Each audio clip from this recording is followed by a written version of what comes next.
بسم الله الرحمن الرحیم. سلام. به کانال ما خوش اومدید.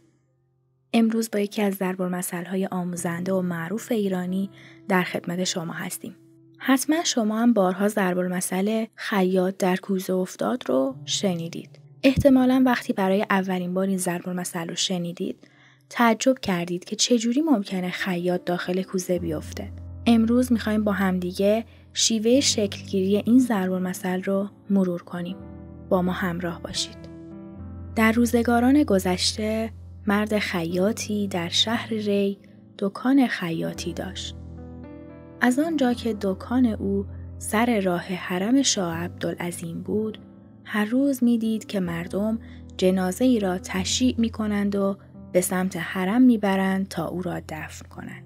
مرد خیاط هر روز که به دکانش می‌رفت، شاهد بدرقه یک یا چند جنازه بود که به سمت قبرستان می‌رفتند.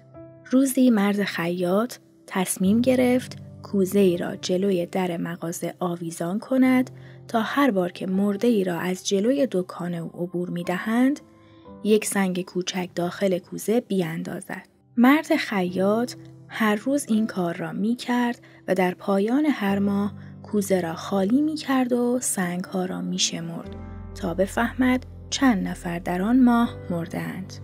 این کار خیاط آنقدر مشهور شد که همه همسایه‌ها و دوستانش از ماجرا باخبر شدند و هر روز از مرد خیاط می‌پرسیدند امروز چند نفر فوت شدند. روزها می‌گذرد و مرد خیاط هم چشم از دنیا فرو می‌بندد. چند روز بعد یکی از مشتریانش که از همه جا بیخبر بود برای تحویل گرفتن لباسش به دکان خیاط رفت و متوجه شد که درب دکان بسته است. از دکان بغلی پرسید خیاط کجاست؟ مرد دکاندار خندید و گفت خیاط در کوزه افتاد.